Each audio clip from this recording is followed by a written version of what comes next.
Hollywood has a problem few people have ever found a solution to, and unfortunately a problem where the solution cannot be replicated. A problem it misunderstands, and a problem it risks solving in every instance with a perceived loss of profit, but also a problem that all the money in the world could not fix.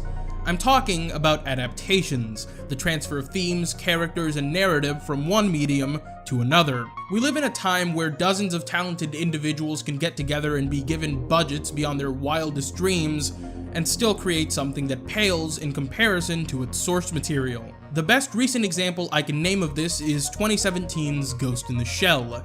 This should have been an excellent film.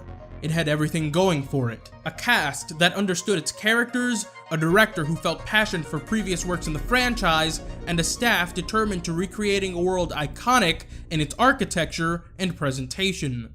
But what went wrong?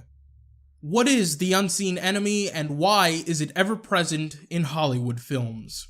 I want to make it clear before we start that I am not going to tell anyone what Ghost in the Shell is. I don't think it's my right or job to set objective standards for properties I'm not working on. With that said, it is my job to critique the interpretation on its literary merit within its own context, because that's where all the problems begin. Ghost in the Shell should not have been a film from the start. With the broad number of themes it wants to cover and the sheer amount of characters residing within its narrative, a runtime of an hour and 47 minutes does a gross disservice to the story they're trying to tell. Now, what is the story they're trying to tell? In the future, a police division specializing in cybercrime tries to stop a hacker. If that sounds like the plot to the 1995 film, it's because it is the plot to the 1995 film. But the hacker in this movie is not the same character as the hacker in the original. And that's where the core problem of adaptations like this takes center stage. Kuze is a combination between the Puppet Master, the Laughing Man, and Kuze, the character from the animated series. They sort of did an integration of these three characters so that the audience could see all the things that they knew, but see it in a different way. I find it ironic that in a film where the main character's conflict is that their brain has been put into a different body, thus rendering their sense of identity null and void, that we have a film where several brains have been put into one body, thus rendering their sense of identity null and void. Ghost in the Shell is what we'll refer to from here on in as a greatest hits film. Here's what I mean. This is very common in Hollywood adaptations, and it's the reason the antagonist of this film, Kuze, is not the antagonist of the 1995 film The Puppet Master, but inhabits the Puppet Master storyline anyways. What was done for this film was that it took characters and concepts from other works in the Ghost in the Shell franchise and stuck them into one movie. It should be blatantly obvious why you can't do this and expect a cohesive and fleshed out narrative, but let me explain why. Existence does not define us. We are not who we are because we exist. We are who we are because of a series of experiences and choices we have made that mold us into the people we are at specific times. The same applies to characters in fiction. Ghost in the Shell has at least 5 different universes, 5 different realities where characters have experienced different trials and tribulations. The reasons they exist are different, the choices they've had to make are different, and thus they are different people. You cannot take a character from one universe, especially not one exclusive to that respective universe, and plop them in another, because at that point, they just exist. No context, no character, they are just a design. So, what happens when you make a character like this your central antagonist? Well, the motives behind their original character don't exist anymore. They likely don't stand for the same principles either, or they stand for a mishmash of principles if they're a combination of different people. What you're then forced to do as a writer is recreate the circumstances integral to their identity, but this is often impossible because the characters surrounding them who made them who they are aren't the same as before either. So what you end up with, not just with characters, but with plot lines too, are warped versions where someone took a lighter to the Legos and they don't properly fit together anymore. I am, however, of the opinion that you can still make good films out of this. It requires an expert level of writing, because if a character does just exist, they're no different from characters at the beginning of a story. You can write them well and all is forgiven, but this never happens with these adaptations because they're poorly written. It's almost a paradox. You have to implement several poor structural concepts into your narrative in order to write something decent. Now, in the interest of being intellectually honest, let's address this idea. They sort of did an integration of these three characters so that the audience could see all the things that they knew, but see it in a different way. Yes, if you combine the themes and identities of multiple characters into one, you're bound to see remnants of those building blocks, and that's an interesting concept, but at the same time, it doesn't really serve the story because of the problems I just talked about. Not to mention, homage is a slippery slope, and I'd argue that this method of character creation is not only detrimental to the story, but also a detriment to whatever you're trying to pay homage to. It's nothing but something for the audience to point at and say, "Hey, I recognize that."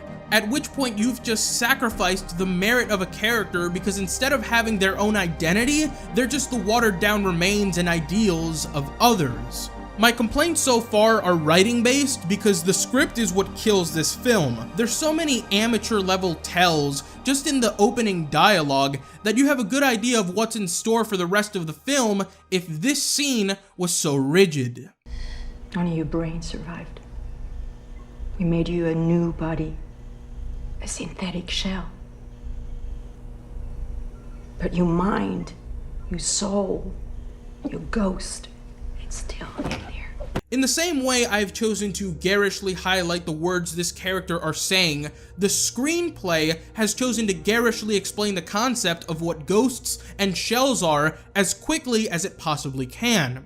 I am of the opinion that you should never notice good exposition. It should flow naturally into what the characters are saying and feel as if they're just relaying pertinent information to the other characters in universe instead of educating the audience. The concepts of the original Ghost in the Shell are indeed subtle and sometimes communicated in an intentionally vague manner, but you're not stupid if you don't understand them right off the bat, because such concepts are meant to be mulled on, to stick in your brain long after you finish the film, to create thoughts.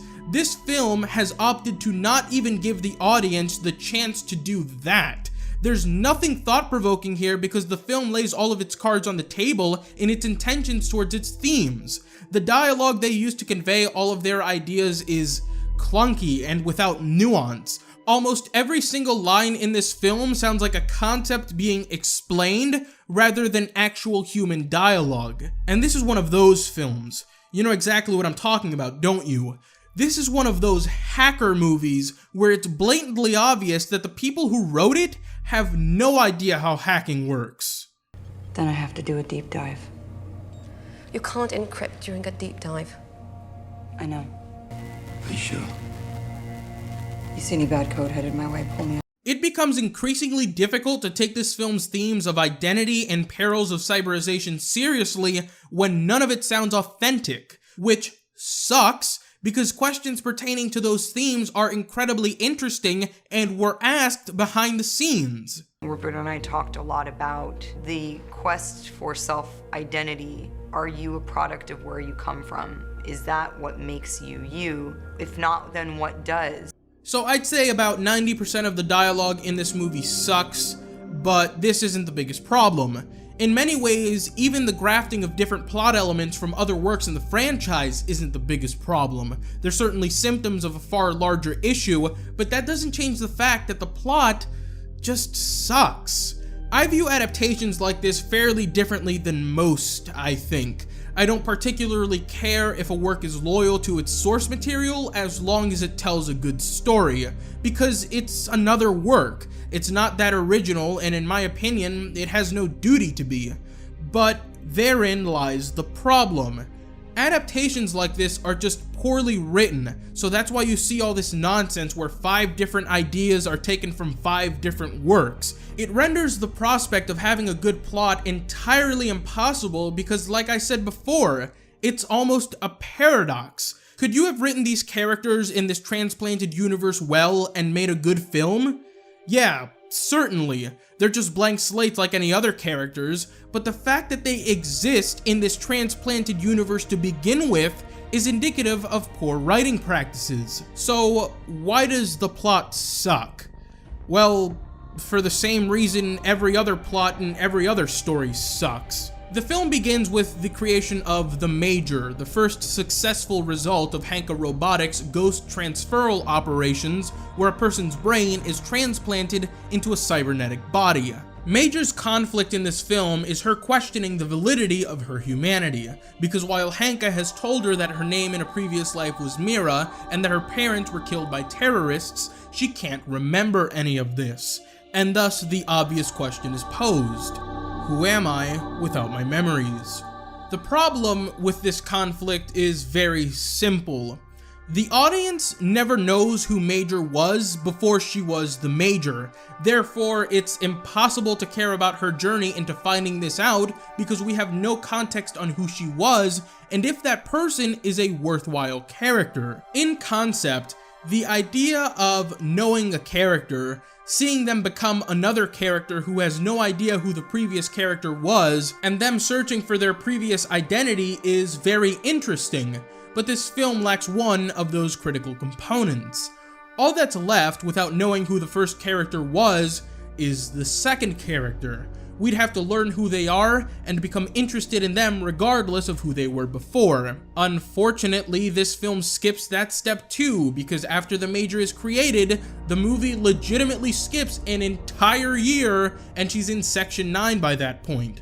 We don't spend enough time with this character, this understandably cautious being, to feel her struggle, and the film suffers because of it. So Section 9, this cybercrime police division who in this film has barely any presence and barely any characterization, is up against a hacker by the name of Kuze, who seems to want nothing but to destroy Hanka Robotics. Kuze is an awful villain, mostly because he's not one at all. As the film begins to unravel, Major is captured by Kuze, and Kuze's entire conflict as a villain is torn down in one line. You're a murderer. They tried to kill me first. It is self-defense. Defense of self. I said that the Major was Hanka's first successful cyberization attempt, not their original. Kuze was one of the failed attempts at this process, with there being incompatibilities with his ghost and the shell they tried putting it in. They tried to kill him due to this failure, and because of this, he swore revenge. Now, let me admit something. I'm a sucker for revenge stories. Kuze revealing what Hanka had done to him was pretty awesome. I was lying on a table, listening to doctors talk about how my mind had not meshed with the shell that they had built. Our project 2571 had failed. However, after analyzing why I like revenge stories so much, I came to one conclusion. Revenge is boring. Bad things happen to everyone. What separates revenge from the ordinary character and then revenge from your smarter characters is their intent. Just the idea of revenge, which is all of what Kuze's character is bland, because just killing people is not interesting. What can make revenge interesting is how the character is forced to betray who they were before going on this path, how they challenge the ideals of the characters on the opposing side, and how they pull the strings if they've got an intricate plan. This film has none of those things. And we come back to the same problem that the Major had. Who was Kuze before Hanka got a hold of him? Why should we care that he's seeking revenge when we don't know who he was beforehand? The film answers these questions with more of the same problems. As it turns out, the Major was not named Mira in her previous life. her parents were not murdered by terrorists, she was abducted by Hanka, as was Kuze. The Major, before she was the Major, was a girl named Motoko Kusanagi. The film tries to tell us who Kusanagi was, but by spending no time with her at all, by not showing us who she was, it's impossible to care about this struggle. By the end of the film, you don't care about much. Not the predictable, lame, real villain who only views Major as a weapon and a means to making more money. Not Kuze, who peaks as a character during his scene where he captures Major. And not Major herself, because her conflict is resolved. Or so says the film. Who cares? In this puddle of mediocrity, however, there are some good things. I think Bateau in this movie is excellent. Pilo Asbeck, the actor who plays him, certainly understands the character, as does the script.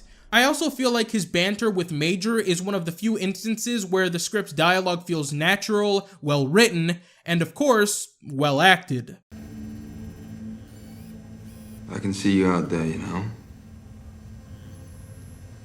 How many fingers am I holding up? Funny. Say something nice. You chose those? They're tactical. In many ways, it's unfortunate that this great performance and dialogue shines through, because you begin to realize that this could have been an excellent film. 役は荒牧という公安休暇のボスです。映画自体が近未来の設定なんだけれども、心っていうか元々の人間らしさというオリジナリティの喜怒哀楽を進化した近未来にあんまり適合してないっていうかね。だから元々そういうことには時代がじゃんじゃん前に進んでいるんだけど、心だけはそれに合わせて変化しないような頑固な男だというような設定だと思ってるんだけど。I'd argue that this could have been better than Oshi's film. I know that's really saying something, but I believe that to be true. Speaking of Oshi, here's what he told Rupert Sanders, the director of this project. 僕や神山が作った作品にこだわる必要ないと思う。彼のそのご出演者シェルを完成させてほしいというようなことは言ったんだけどね。It's disheartening that after hearing that, you see a film that is so heavily dependent on previous works to the point where it self-destructs because of all the incompatibilities. But why? That's the question we should have been asking all along. Ghost in the Shell 2017 is not exactly unique in its nature. Adaptations like this have existed for decades. Mix and match plot elements and themes, but nailing down visuals well, all of them produced by Hollywood. It begins with money, I think. Film is an industry and studios are terrified of losing money, rightfully so. Films don't exist without the money to produce them. So, in an effort to minimize risk, certain steps may be taken in order to get a product to appeal to as many people as possible. I don't believe this to be inherently bad. There are properties that can appeal to many people without meddling, and I'm not sure we really have the right to say what is meddling and what isn't. In the case of Ghost, Sanders himself is the one who grafted this story together with bits of standalone Complex and other works. I wanted to return to the world of Ghost in the Shell a bit more. The anime was something that, when I first saw it, really kind of caught my imagination and inspired me. And so I took a lot of stills from the original innocent standalone Complex and I started to kind of collage a story and do like a graphic novel. And it very clearly laid out the storyline and the type of story in the world and the visual aesthetic. If that's his artistic vision, I see no problem with allowing him to pursue it. However, this just doesn't seem to ever be the financially viable route. Many of these adaptations fail, and no one in Hollywood has ever given any thought to employing people who'd like to make one-to-one adaptations. Not that those are inherently better, at least to me, they can still contain many mistakes, It's just that it seems like it would be the easiest route to creating something good, which in turn makes a lot of money. Perhaps the reason so many of these adaptations turn out the way they do is because of caution. There's a large portion of people that want one-to-one adaptations to such a degree that anything out of the ordinary will cause hatred. How can you have any creative freedom like this to explore properties and present questions like no one has before? It may not be possible, but if you present things people already know, many of them, will that get them on your side? Is that more profitable? These questions are why an answer can never be replicated. It's a problem that Hollywood doesn't understand because the questions are never the same twice. And what if their answers are wrong? It's limbo. The fear of risk is the Hollywood effect.